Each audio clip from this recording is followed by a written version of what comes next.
Are you ready for some wild street photography in Kuala Lumpur with the possibly best camera for the job? Today I have a real treat for you. Grab yourself a snack, sit back, relax and enjoy the show. In last week's episode I shot film on my M6 in Kuala Lumpur, but today I'm going to shoot this, the Leica Q3, in an attempt to shoot through a whole night. Yes, a whole night of street photography. If it was a success or not, you will find out in today's video. So without further ado, let's do this. I met up with some friends around 7 PM, 2 hours before the celebrations were set to begin. You'll see later why that was a wise decision. Since we arrived early, we had time to photograph the traditional dance performances taking place just a short walk away.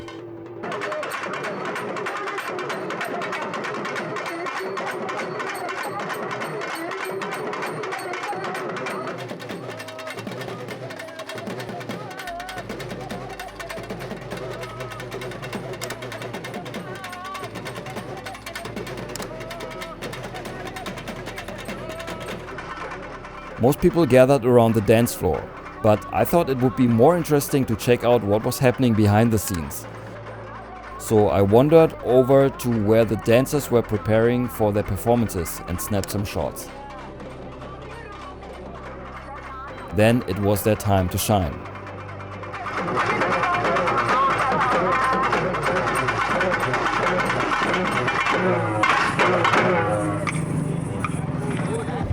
After watching the performance for a while, we decided to find a good spot to see the chariot up close. That was easier said than done. The area was packed and the sheer number of people was overwhelming.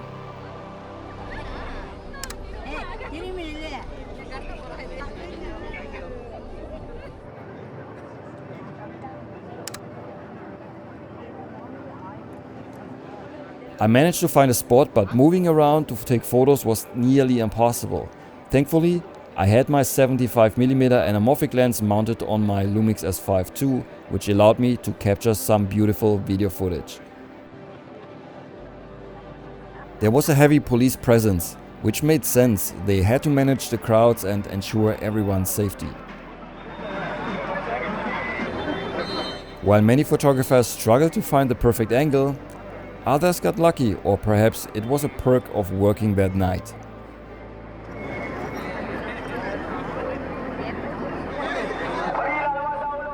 As the chariot approached, the police stepped in to push back the crowds, clearing a path for it to pass through. That meant I had to give up my great spot and relocate, which was no easy task.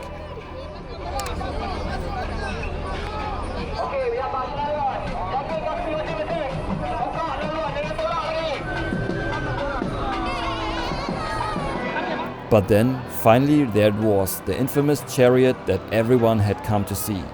It looked completely different from what I had expected, but it was incredible nonetheless.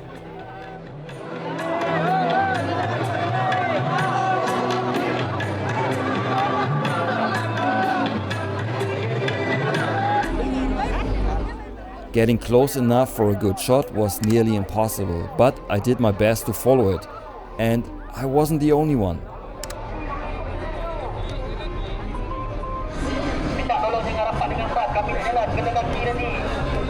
The chariot stopped a few times, giving me a chance to get closer, but never quite close enough before it started moving again.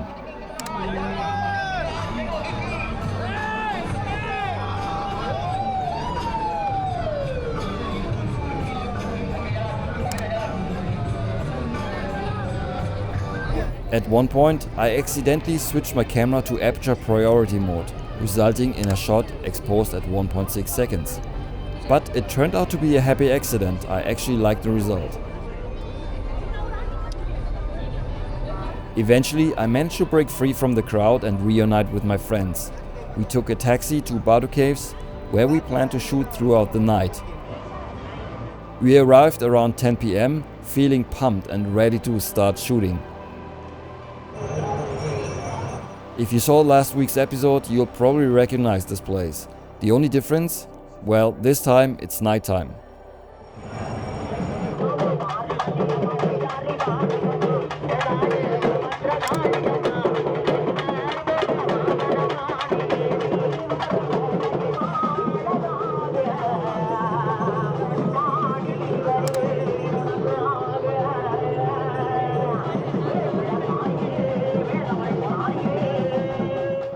give your ears a break, I'll add some background music here and there, since the constant drumming can be a bit much.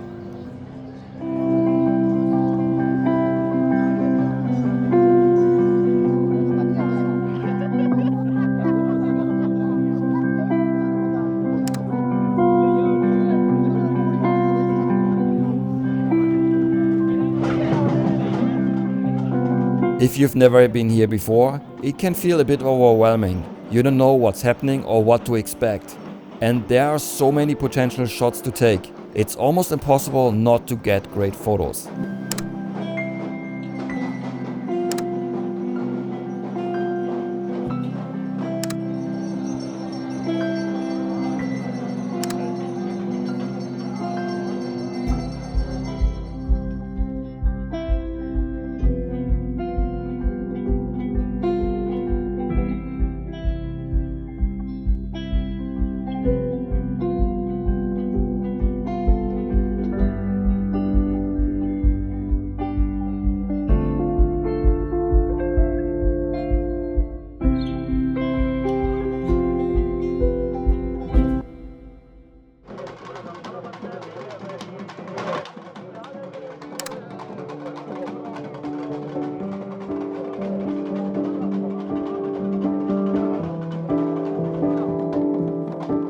I'm not sure what these things are called, but they weigh between 50 to 100 kilos, and people have to carry them up the stairs to the cave.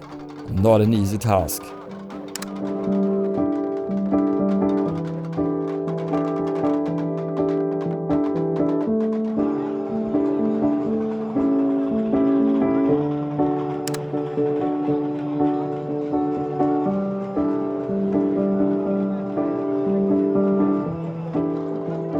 The devotees were now ready to make their way up to Batu Caves.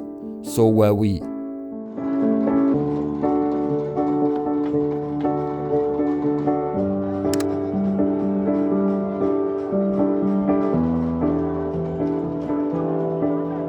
We arrived after only a short walk. The cave itself sits on top of a massive staircase, which you can see in front of me.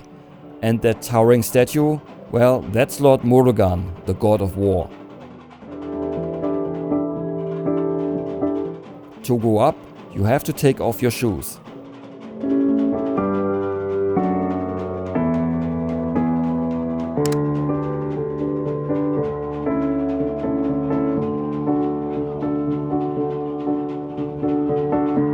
During the daytime, monkeys usually crowd the stairs, waiting to snatch food or anything they can grab, but at night, I guess they can't be bothered. Some devotees crawl up the stairs on their knees, a painful but powerful display of devotion.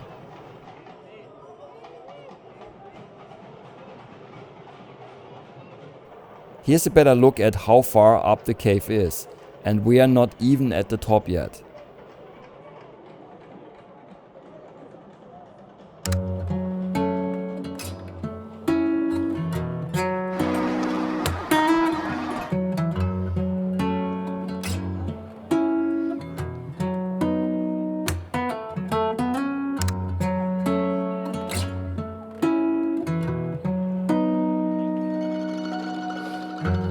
The cave itself is massive, and during Thaipusam, it's probably the quietest place around. A perfect spot to cool off and take a break.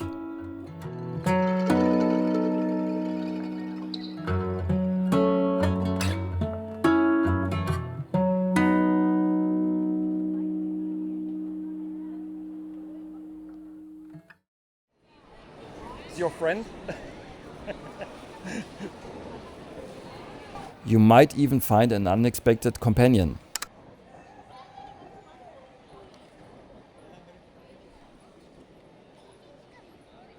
For us, it was time to head back down and dive back into the action.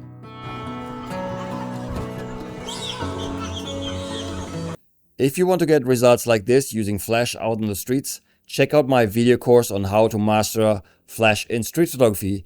This video course will give you everything you need to know to master flash out on the streets. It doesn't matter if you're a beginner or if you already have some experience using flash.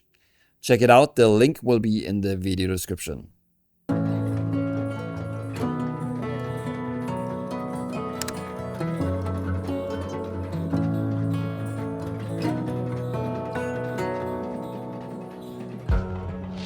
A few minutes later, we were right back under the bridge.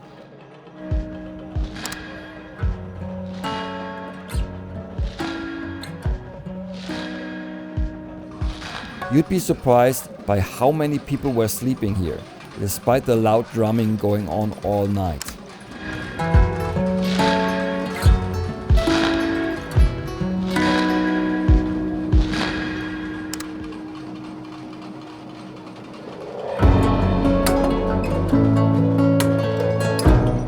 Soon you'll see these guys in action. It was probably one of the coolest scenes to photograph the whole night. By this time it was already an hour before sunrise. Have I mentioned the sleeping people yet? How many do you count here?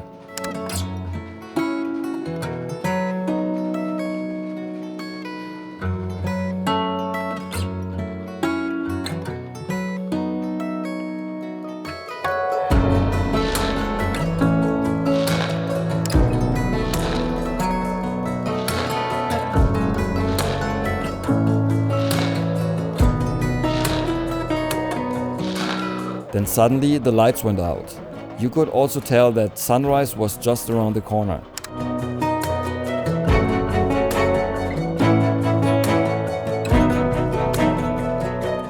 I loved the atmosphere with the lights off. It looked even more mystical with only the available light. But then the lights came back on.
And guess what happened shortly after? Yep, the lights went out again.